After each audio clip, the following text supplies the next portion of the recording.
Good afternoon. We'll call our meeting to order. Today, we're going to have a hearing and deliberation on the agency budget. We're going to start out first with the judicial budget. And we'll have an overview by Stephen Wu with the KLRD. Welcome, Stephen. Hi. For the record, my name is Stephen Wu, Senior Fiscal Analyst with Legislative Research. I'll be speaking from this budget analysis today. It should have Judicial Branch at top. And I'll reference the page numbers as we go. Before I dive, does everyone have copies? No. Oh.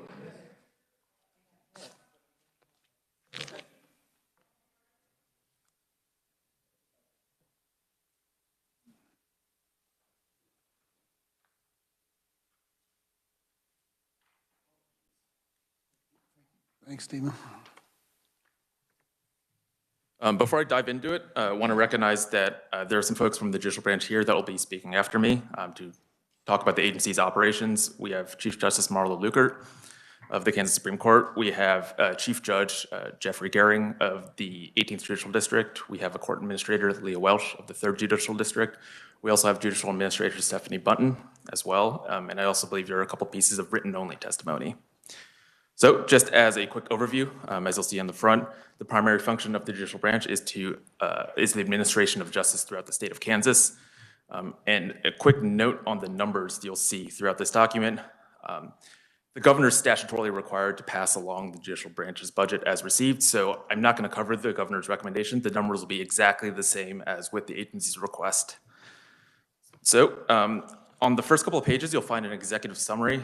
It'll give you a very high-level overview of what the agency's budget is like for fiscal years 22 and 23. I'm going to jump, however, to page 215, where you'll see a bit more detail on the fiscal year 22 analysis. So the table up top, I believe most committee members, if not all, have seen this sort of ledger-style table before. The legislature approved about $168.2 million in expenditures and about 1,938 FTE positions for the judicial branch at the end of session. There has been one change since between the end of the session and when the agency submitted its budget. If you recall, last year the legislature had appropriated $7.4 million to replace docket fee fund revenue decreases. Because of the timing of when the budget was passed, a lot of that remained unspent at the end of fiscal year 21, so that rolls over to 22. You'll see that in item number 1. If we get into the agency's request proper, you'll see that they request about $165.5 million, same number of FTE positions. About $130 million of this comes from SGF, and this is a bit lower than what the legislature approved for 22. It's about $9.6 million lower, and it's primarily due to that item number 3. There's an $8.6 million reduction in docket fee fund expenditures. So if you'll remember testimony from last year, the agency had indicated that they were receiving lower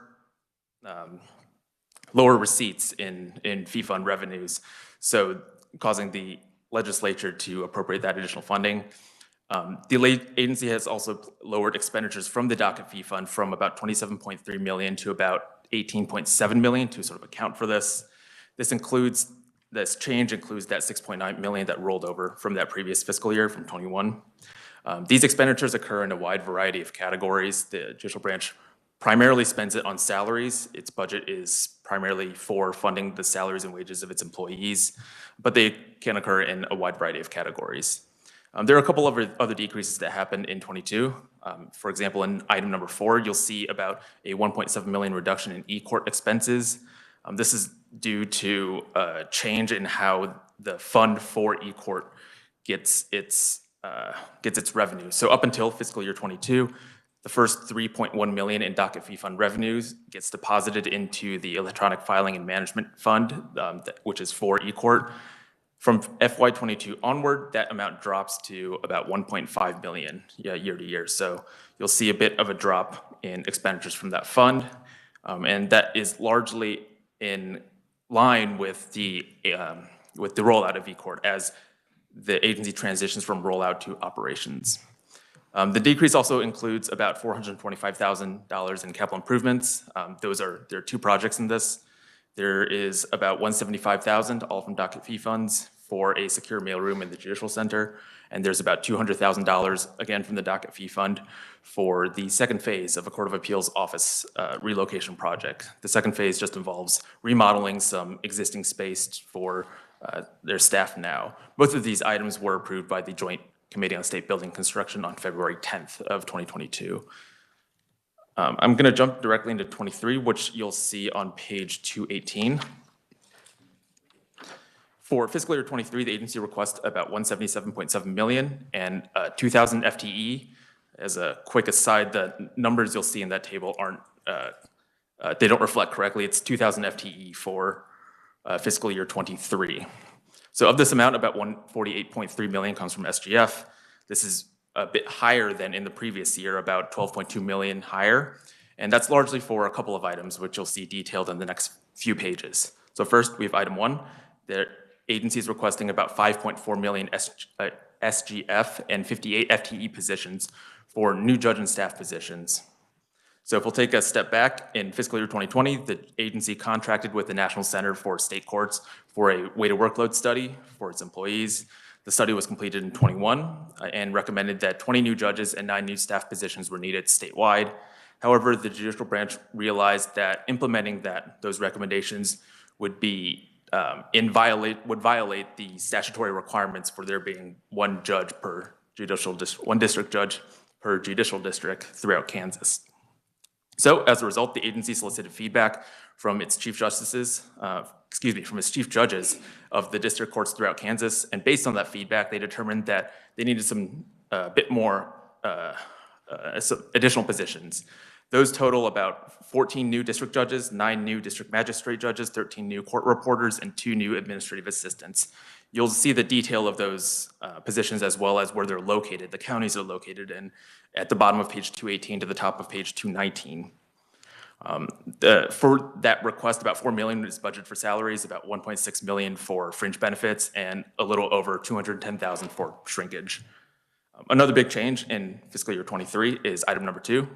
This involves, this request is for a bit over $325,000 and 4 FTE positions for 4 new positions. You'll see those detailed on 219. There's an IT security analyst, which would help improve cybersecurity measures throughout the court system. There is a request for a new IT regional operations technician to support remote technology use, as the agency has improved those efforts in the past couple of years. There is a new internal auditor requested to help oversee financial and operational audits. And there's a new data analyst position requested, which would help oversee data collection and analysis. Another new change is item number 3. This is the third of the agency's enhancement requests for 23, and it's to upgrade some district magistrate judge positions to district judge positions. The agency indicates that there are currently 3 judicial districts with only 1 district court judge. You'll see these detailed on page 220. There's a little box with a table of the judicial districts that there's only 1 chief judge for. There's only 1 district court judge for. This includes the 17th Judicial District, which contains several counties in Senator Billinger's Senate district.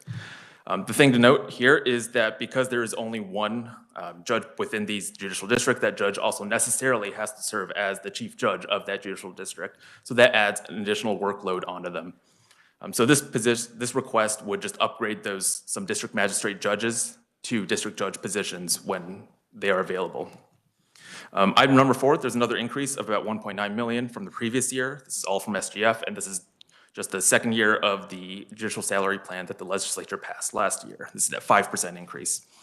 Item number 5, there is a $9 million SGF request to help get the ball rolling on eliminating the judicial surcharge. So pursuant to statute, the judicial branch has authority to levy surcharges to help fund the cost of operations. The agency has indicated its intent to move away from relying on these fee funds to instead relying on state general funds. So there's a bill introduced on the House side, HB 2541, that would instead credit docket fees, marriage license fees, and driver's license reinstatement fees to the state general fund instead.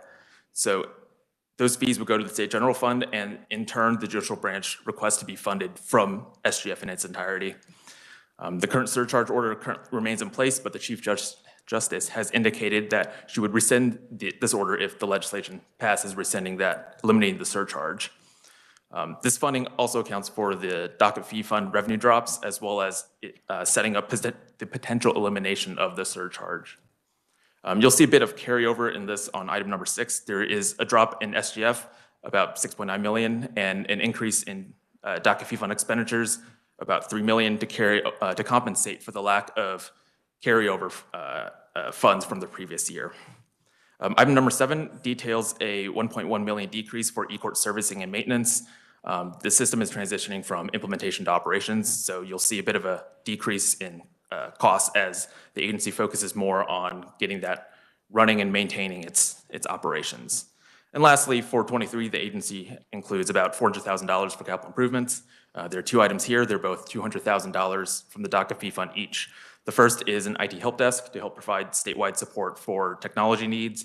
The other is a request to develop space for centralized court services within the Judicial Center, as the Judicial Branch has realized more efficiencies and technology improvements within the past couple of years. And similar to in the previous year, these items were both approved by the Joint Committee on State Building Construction on February 10th.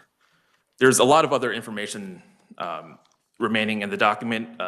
From pages 221 up until 233, you'll see program level analysis. This is where you'll see some of those performance measures indicated for these the various programs within the Judicial Branch.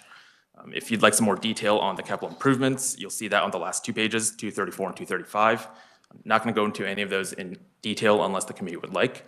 So with that, I think I'll conclude my remarks there. I'm happy to answer any questions, or if the committee would like, happy to turn it over to folks from the agency as well.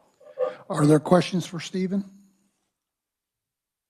Seeing none, thank you. Thank you. First off, we will have the Chief Justice, Marla Lukert. Marla, welcome to committee.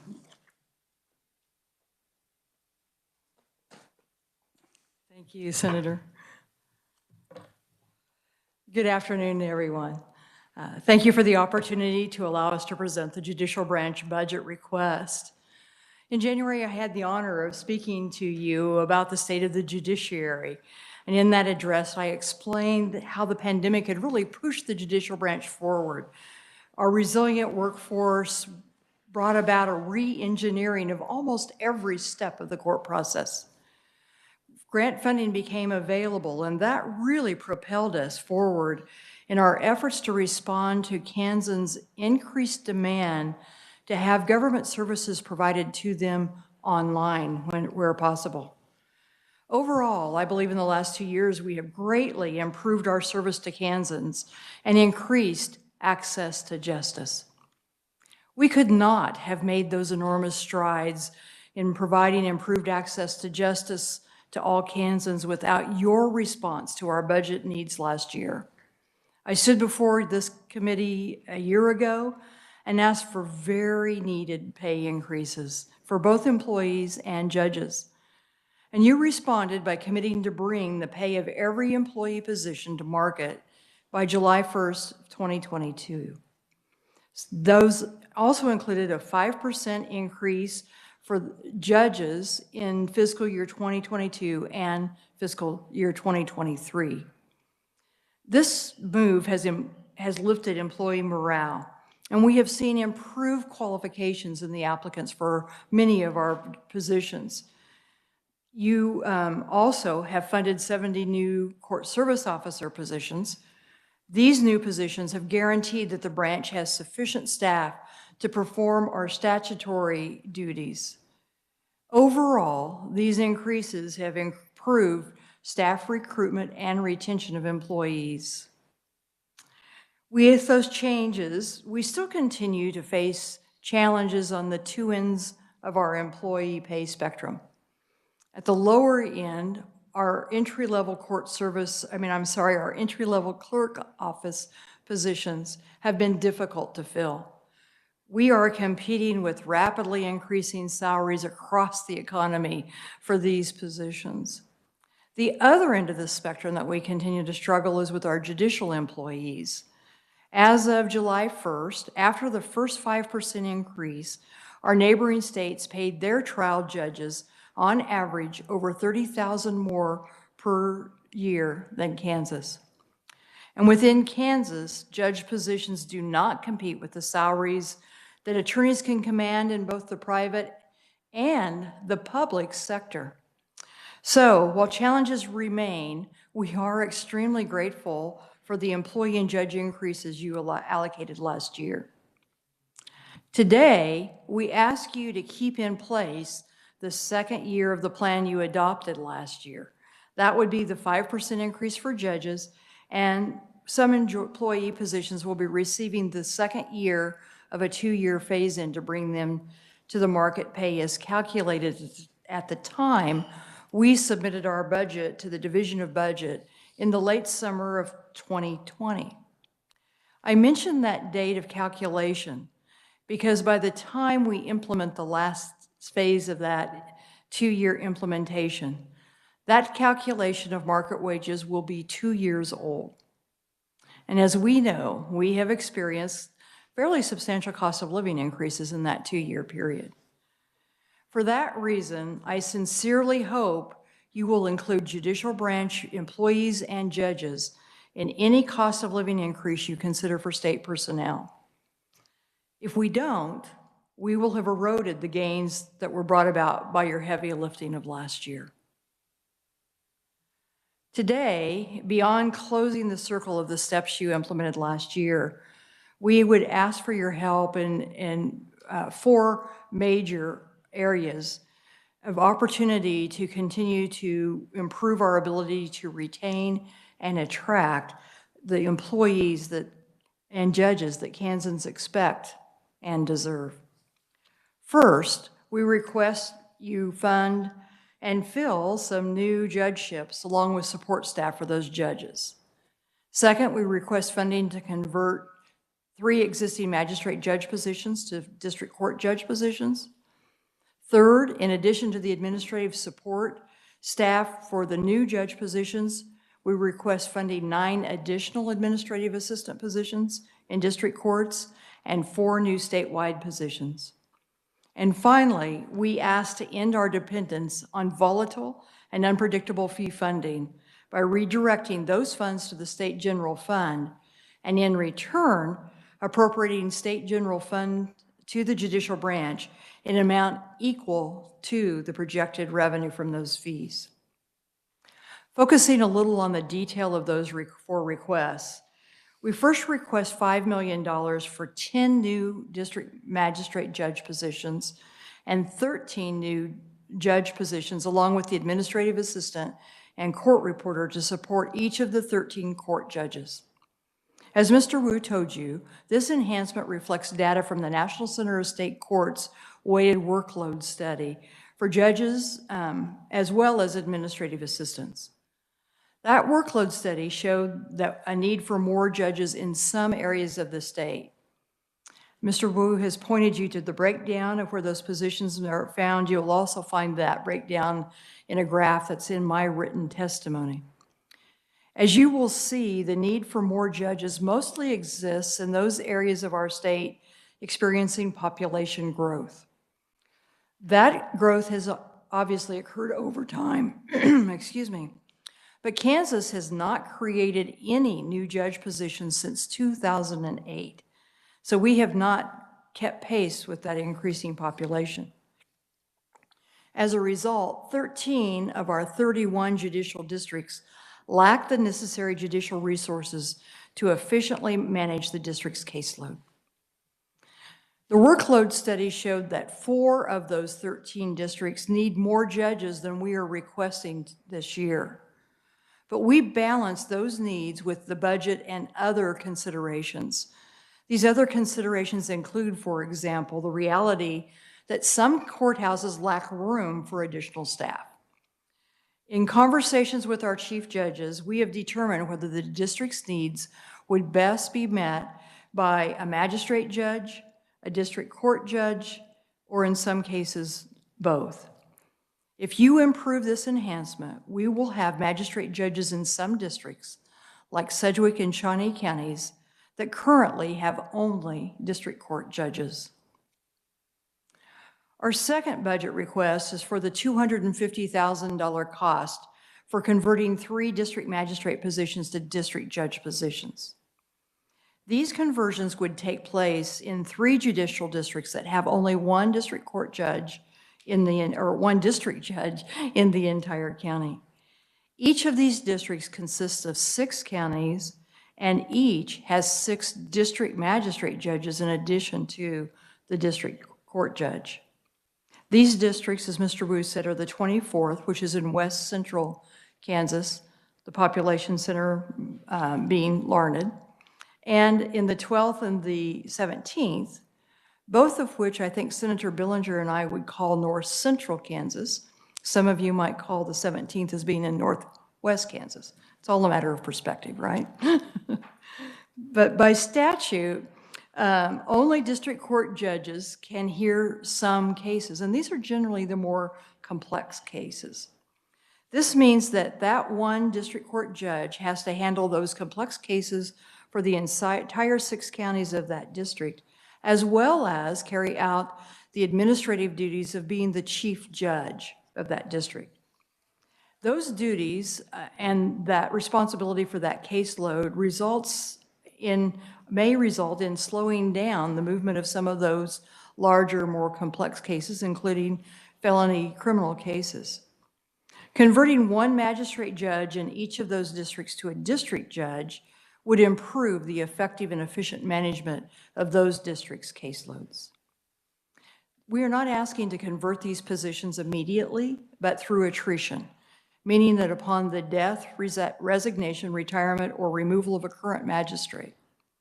For example, if a current magistrate in a specified county decides to retire this year, this position would then be converted to a district court judge position.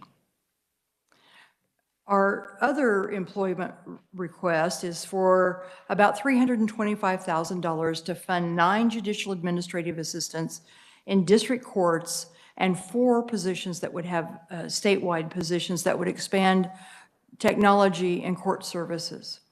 Again, these 9 judicial assistants are in addition to the 13 that we are asking to support the 13 new district court judges. Another weighted caseload study revealed the need for these 9 additional judicial administrative assistants in various parts of the state. As for the 4 statewide positions, 2 would increase our information technology staff.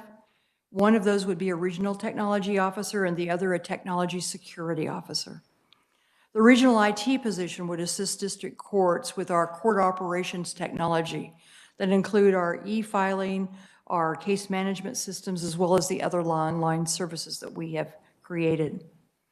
The requested IT security position would beef up our cybersecurity efforts. The latest IT security audit from the Legislative Post Audit recommended the judicial branch continue to prioritize IT security. This position would assist our current cybersecurity officer in these efforts and would also support the rollout of our statewide case management system. The other 2 statewide positions we have requested are an internal auditor and a data analyst. The internal auditor would oversee internal financial audits and operation audits for district courts, appellate courts, our licensing boards, and our other programs. The data analyst will allow us to collect and analyze data more robustly.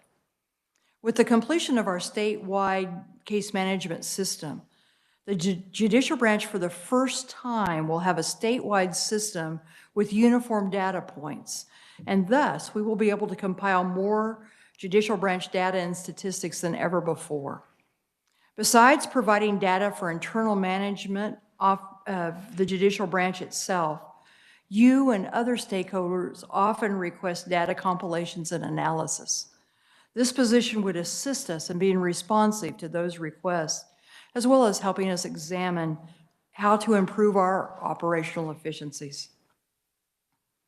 Our final budget measure is one that is not before you today, but one that you may need to keep in mind when making final appropriation decisions. This item represents a policy shift that seeks to move funding of the judicial branch's core operations from unreliable user fees.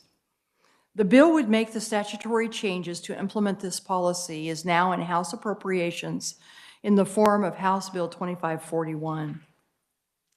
To briefly explain, House Bill 2541 would shift the deposit of the judicial branch's share of court user fees from judicial branch accounts to the state general fund. We would then ask you to increase our state general fund allocation by the amount we project the court user fees will generate. In other words, we anticipate the state general fund will receive an increase in funds equal to the increased appropriation. The rationale for this change is that it would eliminate our dependence on this volatile and unpredictable fund. The up and down nature of these funds creates cash flow difficulties for the judicial branch, and these difficulties are hard to manage because this income is primarily used to fund salaries. That means that during periods of cash flow shortfalls, we cannot fill staff positions that are often critical to the timely and efficient processing of cases across the state. This burden falls on the shoulders of our remaining employees and on those Kansans whose cases may be delayed because of staffing shortages. Again, if House Bill 2541 becomes law, we ask the subcommittee to note this shift in the deposit of fee funding will create a need to appropriate state general funds to the judicial branch in an amount equal to the projected fees shifted to that fund. To close, I would again like to express my appreciation for your help last year when the judicial branch faced unprecedented challenges in the fee funding because of the pandemic. You collaborated with us to ensure that courts function for Kansans, and you funded needed pay increases for our employees, addressing an underfunding problem the branch had faced for years. I appreciate your efforts in service to Kansas and your recognition that the Kansas Judicial Branch, as a core service of government, must have resources to timely and efficiently provide access to justice. Our budget request strengthened that core objective by focusing on providing additional judges and employee positions to safeguard timely access to justice for all Kansans. We ask you to help us strengthen our Kansas courts. Mr. Chairman, with your permission, we will present testimony from Chief Judge Jeff Garing from Wichita, Lee Welch from Topeka, and Court Administrator Stephanie Button. And I'm also happy to stand for any questions that you have. Did you want to go over their testimony? Is that what you just said? I didn't catch it all. No, we would Okay. like for them to present their testimony, so, Okay. yeah, sorry. Are there questions for Chief Justice before she says that? Senator Kirshen. Mr. Chairman, thank you for being here and helping us out. You had a good report, I thought. So Thank you. I had a question on page 225 under the law library. It says it's a resource for the judicial branch, but it says other people who use it. It's including prisoners. Yes. How do prisoners access the law library? Prisoners access it through several means. They can, they have some resources that will sometimes point them to a case, so they can contact our librarians and ask for copies of that materials. And there are different mechanisms that they can do that, either by mail or through the prison library itself. And we provide copies to them of those materials as requested. So there's no prisoners in the, They do not come to the library itself, yeah. It's a email, mail transaction, fax, I think even some still, so, yes. Senator Fagg. Thank you, Mr. Chairman. Thank you for your presentation, Your Honor. Thank you. This is back on the budget. Something that caught my eye here, and I wanted to ask you. It says that the request also includes an increase of $200,000 in a variety of expenditures, such as employer contributions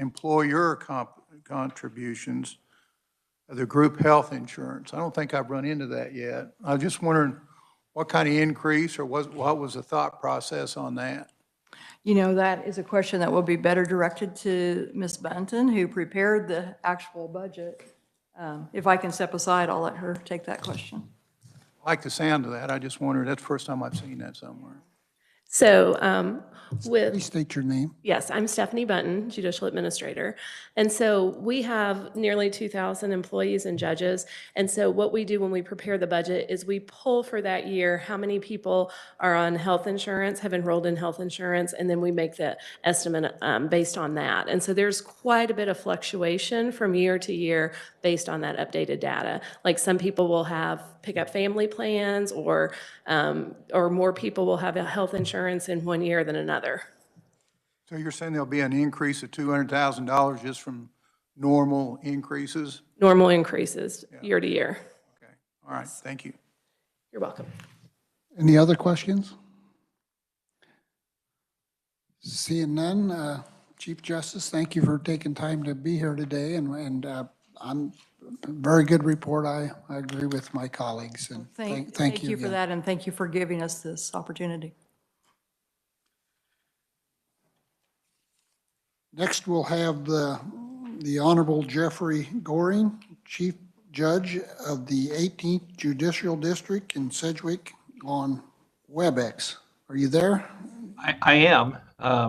Thank you, Chairman Billinger and members of the subcommittee, for allowing me to address the committee and speak in support of the 2023 judicial branch budget. And I also appreciate you allowing me to appear by WebEx. Before I get to the topic that I'd like to focus my time on, which is the need for additional judgeships, I would like to echo Chief Justice Lukert's thanks to all of you for the judicial pay increase last year and for the anticipated second increase this year. While 2021 was not quite as challenging as 2020 was, 2021 was nevertheless a trying time for the judiciary as we attempted to open our courts during the COVID pandemic. And I can tell you personally that the pay increase that hit last year was a badly needed morale booster that hit at just the right time. It also allowed us to be more competitive with our open positions to attract talent. As a younger man, when I served briefly in the House, a lot of people asked for my votes, but very few people ever thanked me for them. And I want to thank you for the pay increase last year, and thank you for your attention to the judiciary. I'd like to focus my attention, though, on the need for additional judgeships in the 18th Judicial District. And just to provide some context and some background, my division, Division 26, was created by the legislature in 2000. In 2008, the legislature added 2 more judgeships, Divisions 27 and 28, but those were the last new judgeships that we had in Sedgwick County. So we are going on 14 years without additional judgeships in Sedgwick County. During that 14-year period of time, however, Sedgwick County has grown both in population and in economic development. And along with that growth comes an increase in civil and criminal cases.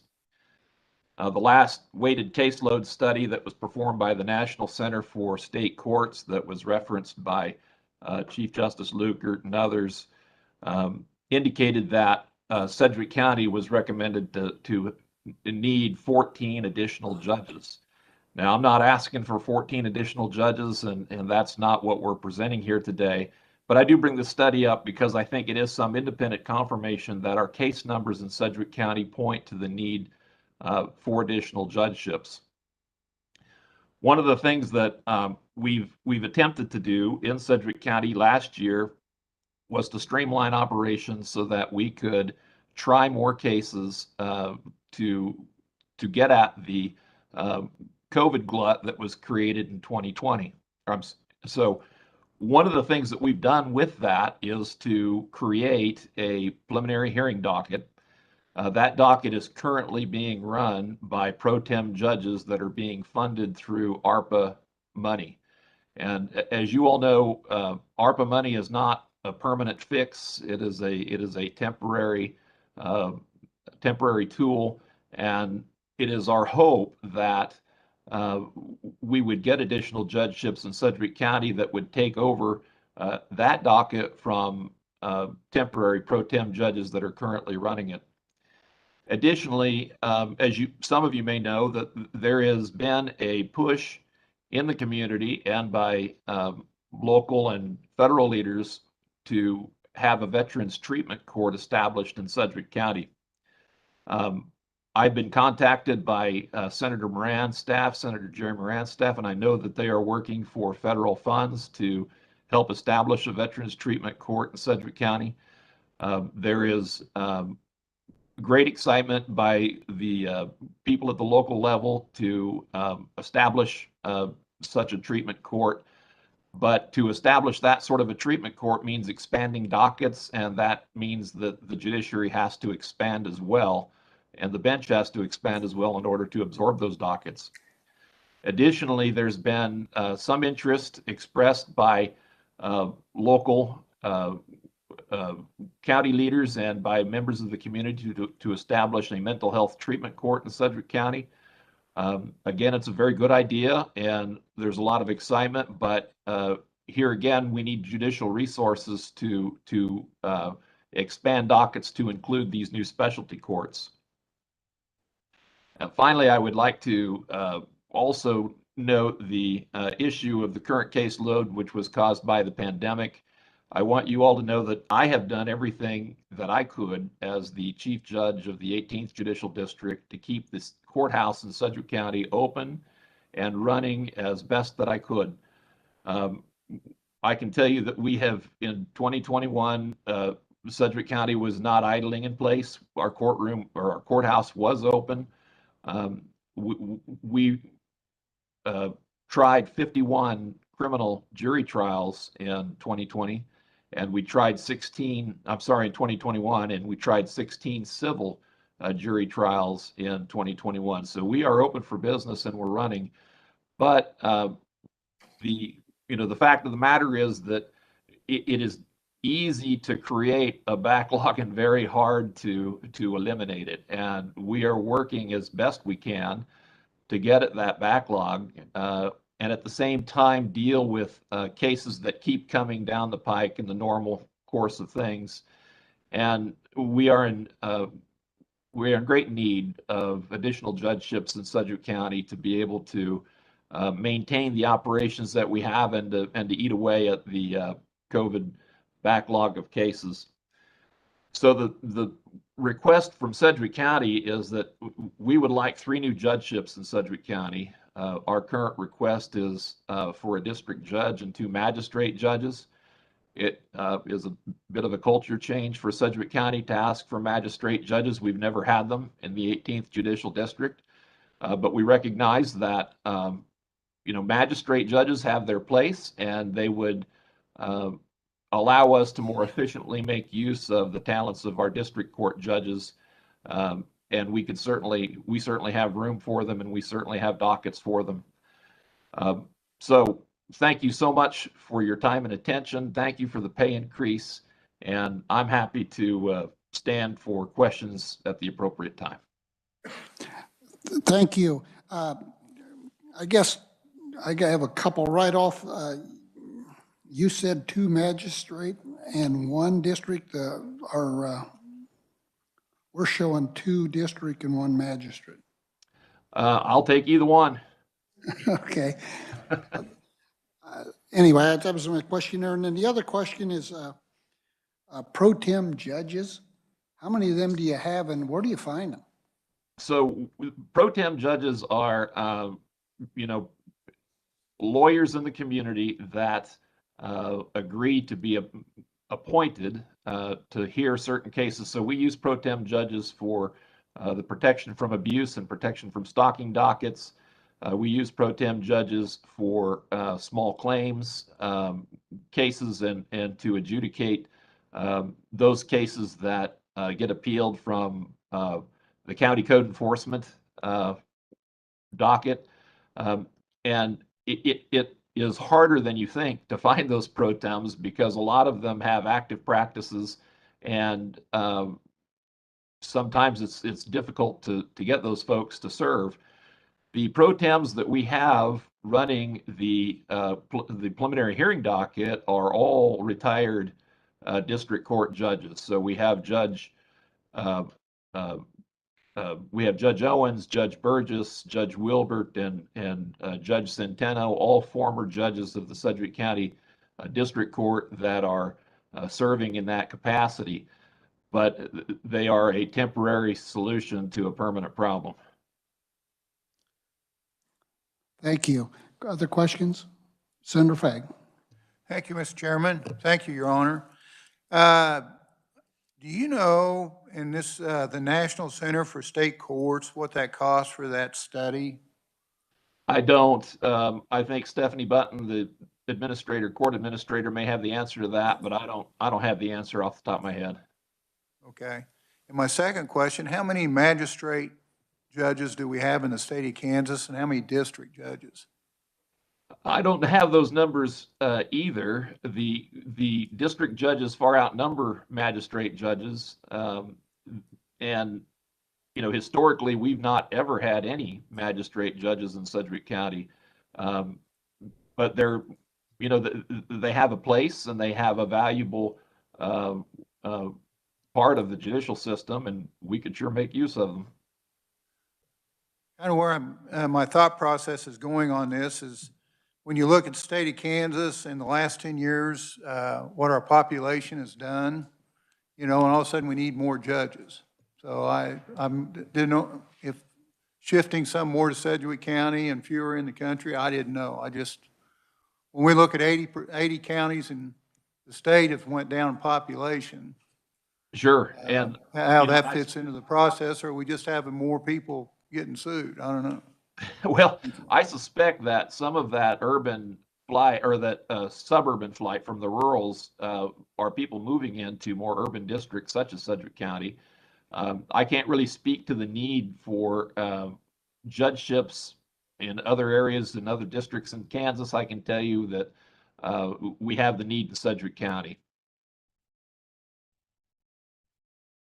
Thank you. Any other questions? Seeing none, thank you. Next, we'll have Leah Welch, Court Administrator for the 3rd District, Shawnee County, on WebEx. Leah, are you there? I am. Can you hear me okay? Yes. Great. Thank you, Chairman Billinger and committee members, for allowing me to speak to you today in support of the judicial branch budget request, and also for allowing me to appear via WebEx. My name is Lee Welch, and I'm the Court Administrator for the 3rd Judicial District, which is Shawnee County. I'm past president of the Kansas Association of District Court Clerks and Administrators, known as KDACA, as well as chair of the KDACA Legislative Committee since 2014. I'm also one of nearly 1,700 non-judicial employees in the state. I've worked for the judicial branch for nearly 29 years and bring a unique vantage point from both a rural and an urban perspective. For 20 years, I was clerk of the district court in Cloud County, which is the 12th judicial district that Judge Lukert addressed as being one who would be getting a 2nd district judge, and chief clerk for that 12th judicial district, which is composed of Cloud, Jewell, Lincoln, Mitchell, Republic, and Washington counties. Since 2018, I've served as the court administrator in the 3rd Judicial District. There are 4 main areas I want to touch on today as I speak with you. The Supreme Court is requesting funding to create and fill a total of 23 new judgeship positions across the state. As noted, this includes 13 district judges and 10 district magistrate judges, which will be assigned to 13 different districts. The request for these positions is supported by the recent judicial weighted caseload study, and also includes funding for each of those district judges to have an administrative assistant as well as a court reporter. Furthermore, the inclusion of support staff, the administrative assistant, and the court reporter for each district judge position created greatly improves the efficiency of not only the judge, but the court in general, by providing those much needed services to the position. This results in increased productivity and assurance of an accurate record. The court as a whole is drastically short on court reporters, So this will be a great benefit to all involved in the judicial process. Under this proposal, Shawnee County would receive 2 district magistrate judge positions. This will increase our capacity to hear cases, greatly assist in the processing of our caseloads, provide the ability to further address specialty courts such as mental health courts and a veterans treatment court, and reduce our dependence on pro tem judges, just like Sedgwick County. Currently, we have 15 district judge positions in Shawnee County and consistently have one of the highest caseloads per judge in the state. Much like Sedgwick County, we've never had a magistrate position in this court. Also, our judges hear most all agency appeals and cases involving state government. We do spend a great deal of money on pro tem judges on an annual basis. These pro tems hear cases regularly, including limited actions, small claims, evictions, traffic, DUIs, and misdemeanor criminal jury trials. We regularly bring in a pro tem or senior judges to hear trials or jury trials our district judges simply don't have time to hear. Second, the judicial branch requests the continued implementation of the 2-year salary increase initiated during the last legislative session. This includes a second 5% increase for judges and the remaining percentage increase for certain staff positions. These employees are those positions who were not brought to market level with the salary increases provided last year. This group includes many positions we still struggle to attract candidates to, primarily entry-level trial court clerk positions the Chief Justice mentioned in her State of the Judiciary address. Much like all states across, much like all counties and courts across the state, Shawnee County has suffered for years with the difficulty in attracting and retaining quality employees, especially at these critical entry-level positions. The increase in employee pay has been very instrumental in increasing the morale of our workforce. And with the implementation of year 2 of the pay increases, hopefully a greater reduction in turnover and the ability to attract even more qualified applicants to our vacant positions. I'd like to point out that there is truly real-world benefits to making investments in the court and the financial well-being of our staff.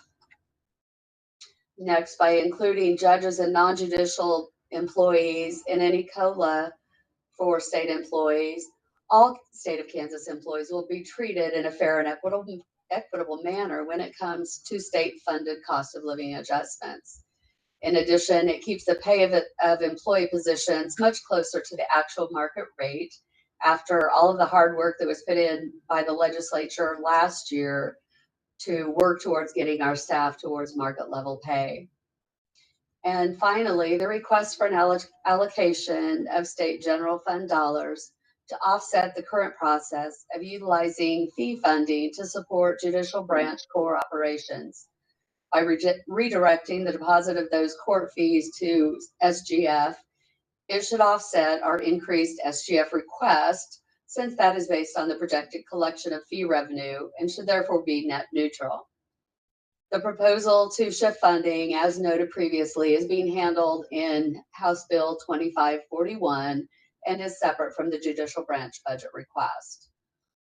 I'm hopeful you'll consider our request to fund the additional judgeship and support staff positions, maintain your commitment to the second year of our judicial salary increases, as well as non-judicial staff increases, and the inclusion of judicial branch judges and staff in any cost of living adjustment being considered for state of Kansas employees. I would be remiss if I didn't state we are extremely grateful for the salary increase implemented during the last legislative session, but we must maintain our market salary levels with ongoing and meaningful cost of living adjustments, or we'll find ourselves behind the market rate shortly after our first year out. Again, thank you for all you've done to support the judicial branch. We appreciate everything you've done for us and look forward to continuing working with you. I am thankful for the opportunity to speak with you today, and I'm happy to answer any questions you may have. Thank you, Leah. Did you say, did I hear you right, that you have no magistrate judges in Shawnee? Correct. We have 15 district judges, but we've never had a magistrate judge in Shawnee County. So I take it you're probably using the temporary retirees? We are using pro tem judges. Yes, a couple of retired judges and then some active and retired attorneys also serve as pro tem judges for us. Thank you. Other questions? Seeing none, thank you, Leah. Next, You're welcome. we'll have Stephanie Button, the Kansas Judicial Administrator. Stephanie, welcome to committee. Thank you. Thank you, Chairman Billinger, Senator Fagg, Senator Kirshen, and Senator Petty. Thanks for allowing me to testify today. I won't take much of your time because I want to stand for any technical questions you have on all the moving parts of the budget. But I do want to reiterate what I said to the Senate Ways and Means Committee a couple weeks ago.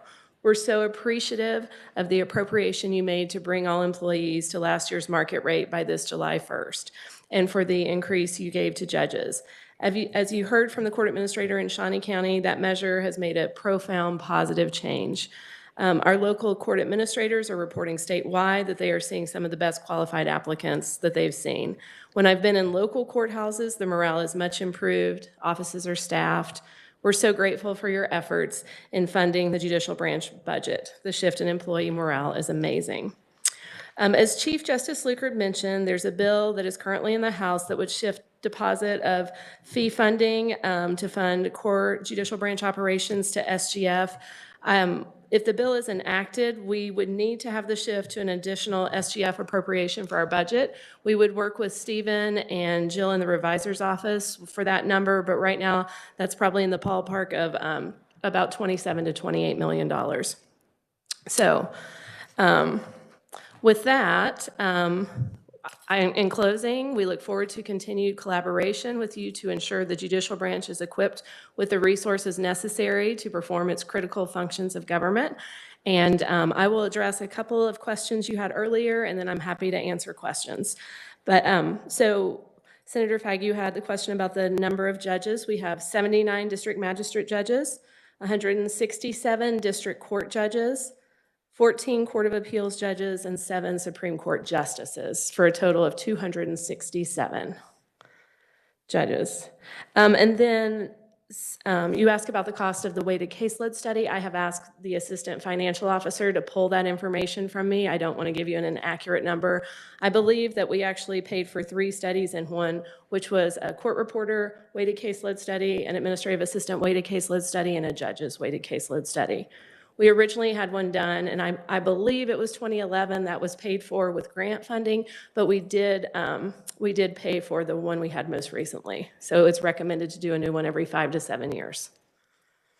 And then, there was a question about the number of judges in the request for Sedgwick County, and it is 2 district court judges and 1 magistrate in that county. So Stephen's chart in his materials is 14 and 9 is correct. That was a Scrivener's error on my part. And then, finally, we talked a little bit about capital improvement projects. It is included in this budget out of docket fee fund. We have requested some ARPA funding for that. That request is still pending. So, and I'm happy to answer any other questions you have. Thank you, Stephanie. Questions? So have you received any ARPA money? I've read here where some have. Has that been limited or? We've not received any ARPA funding. We did receive the CESF and the CRF money. So we received in the first 2 rounds, but our request for ARPA money, the current round, is pending. And that's for the remodeling? It's for the remodeling. We've asked for a variety of things. We've asked for some money for specialty courts. We've asked for some IT support, remote technology equipment for our district courts, audiovisual equipment. There's like 13 projects we've asked for money for, but the remodeling's included. Okay, so as far as in our part of the budget here, the remodeling is really the only thing that's been identified that you are applying for. The others are not identified in here. You're correct, yes. Any other questions? Seeing none, thank you, Stephanie. Appreciate your being here today and your testimony. Thank you.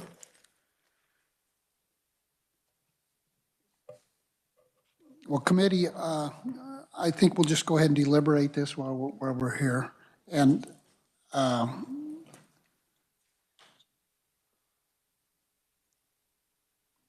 they're written, I believe. Is there one more comment? Did I miss somebody, or everybody else was written, correct? Right, that's what I thought. Okay. We just wanted to make sure that we didn't have somebody that wanted to testify. Senator Fagg. Thank you, Mr. Chairman. I move the committee concurs with the governor's FY 2022-2023 budget for the judicial branch, and that we further look at the continuation of 2022 pay plan for the last year, and look at new positions, and also look at HB 2541. We have a motion. We have a second by Senator Kirshen. Questions? Senator Petty. One, I'm just wondering if that motion needs to be stated a little bit differently since we're recommending the governor, we're recommending the agency's recommendations, because it's just, unlike other budgets, the governor doesn't approve or recommend, Right. Stephen, do we need to do this a certain way, or? I'll clarify. The intent is conveyed with the governor's recommendation. That's fine. Just to clarify though, Senator Fagg, is your intent for that do you have a time to look to review those? Those items you identified for review, was it prior to passing the budget, prior to? Full committee. This will be before full committee. Sure thing. Any other questions? Senator Petty. Could you restate your motion, Senator? Be happy to. I move that the committee concurs with the governor's FY 2022-2023 budget for the judicial branch. And I'm going to probably word this a little differently to get there. And that the committee as a whole will review continuing the 2022 pay plan for last year, look at new positions, and look at HB 2541. Would you remind me what HB 20, I know I wrote it down back here. What was HB 2541 again? That's the House bill that the judges were telling us about that was going through the House. It will move the funding to SGF, and the fees will go into. Organization. Yes, yes. Any other questions? Seeing none, all in favor? Aye. Opposed, motion carries. Next, we'll turn our attention to a hearing and deliberation on agency budget, Judicial Council. Stephen, if you would give us an overview, please. Sure. I can keep this pretty quick since it's a comparatively smaller budget, and I know the committee is also short on time. So before I get started, I want to recognize that Nancy Strauss, the Executive Director of the Judicial Council, is with us in the audience today. I'll be speaking just in the executive overview section of this document. So it'll just be the first, I think, 2 pages or so, first 2 or 3 pages. So just as a quick overview, the primary function of the Judicial Council is to study and recommend improvements to the administration of justice. There are a number of members on the council. There is included on the council is 1 judge from the Kansas Supreme Court. That's currently Chief Justice Lukert. 1 judge from the Court of Appeals. 2 judges from district courts. 2 legislators. Currently is Representative Fred Patton and Senator Kelly Warren, and 4 attorneys. The staff agency also has 5 staff members to help support its operations, and it is organized. I think there are 18 advisory committees, which you can see details on page 245 and 246. The agency also has a number of different publications. So between all of these different operations,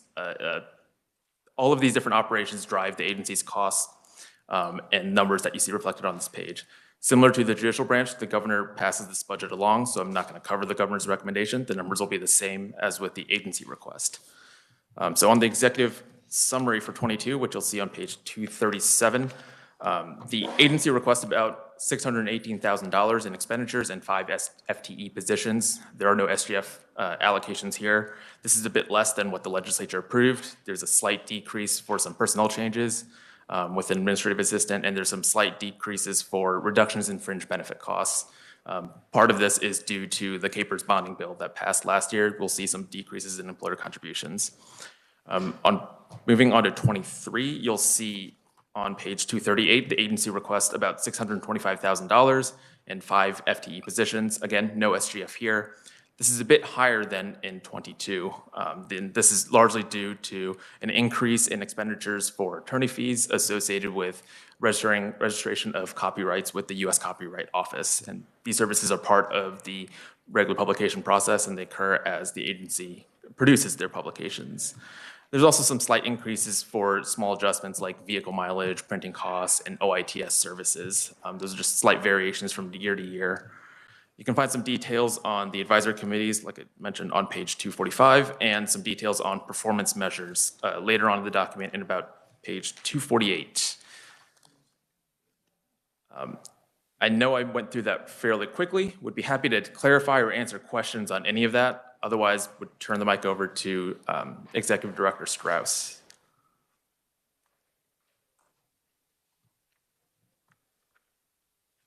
Any questions for Stephen? Seeing none, thank you, Stephen. Yep. We also have Janelle Williams, Fiscal Officer for the Kansas Judicial Council, and welcome committee, Janelle. Thank you. I appreciate that. I am Janelle Williams. I am the fiscal officer for the Judicial Council, and I am simply here to answer any questions you have on the council's budget request. Are there any questions for Janelle? Seeing none, thank you. Thank you. Committee, we'll go ahead and deliberate this one also and recognize Senator Fagg. Thank you, Mr. Chairman. I move we approve the governor's recommended for FY 2022 and 2023 budget on Judicial Council. We have a second by Senator Kirshen. Any questions or discussion? All in favor? Aye. Motion carries. Committee, that completes our work for today. And I'd like to thank everyone for taking time out to come and testify today. Appreciate it. Thank you. Committee.